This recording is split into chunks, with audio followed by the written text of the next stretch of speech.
ओम नमो भगवते वासुदेवाय नमः। पौष शुक्ल पक्ष उत्तरदा एकादशी व्रत कथा। युधिष्ठिर ने पूछा, हे कृष्ण, अब आप पौष माह के व्रत के बारे में समझाइए। इस दिन कौन से देवता का पूजन होता है तथा उसकी क्या विधि है। श्री कृष्ण भगवान बोले, हे राजन, पौष शुक्ल पक्ष एकादशी का नाम पुत्रदा एकादशी है। इसका पूजन विधि पूर्वक करना चाहिए। इस व्रत में नारायण भगवान की पूजा करनी चाहिए। इसके पुण्य से मनुष्य तपस्वी, विद्वान और लक्ष्मीवान होता है। मैं एक कथा कहता हूँ, उसे सुनो। भद्रावती नगरी में सुकेतु मान राजा राज्य करते थे। उनका कोई पुत्र नहीं था। उनकी रानी का नाम चंपा था। वह दोनों सदैव वंशधर पुत्र न होने के कारण चिंता में डूबे रहते थे। राजा के पितर उनके दिए हुए जल को शोकोवास से गर्म करके पीते थे और सोचा करते थे कि इसके बाद हमें कौन पिंड देगा। इधर राजा को भी राज्य वैभव से संतोष नहीं होता था। इसका एकमात्र कारण पुत्रहीन होना था। वह विचार करता था कि मेरे मरने पर मुझे कौन पिंड देगा। बिना पुत्र के पितरों और देवताओं के रण उरण नहीं हो सकते। जिस घर में पुत्र न हो वहां सदैव अंधेरा ही रहता है। इसलिए मुझे पुत्र की उत्पत्ति के लिए प्रयत्न अवश्य करना चाहिए।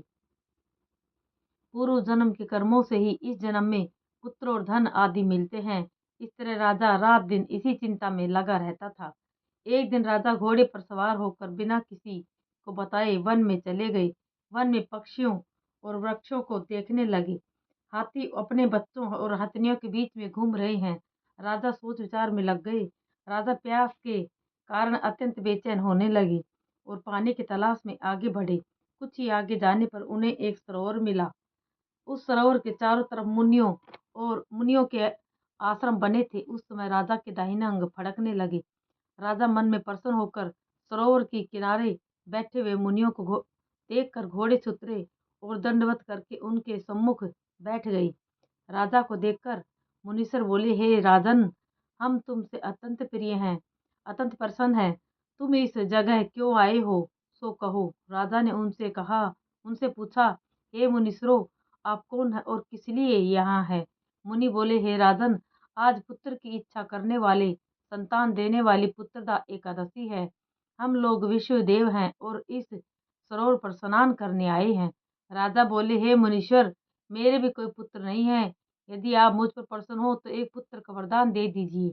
मुनि बोले, हे राजन, आज पुत्रदा एकादशी है। आप इसका व्रत अवश्य करें। भगवान की कृपा से आपको अवश्य ही पुत्र की प्राप्ति होगी।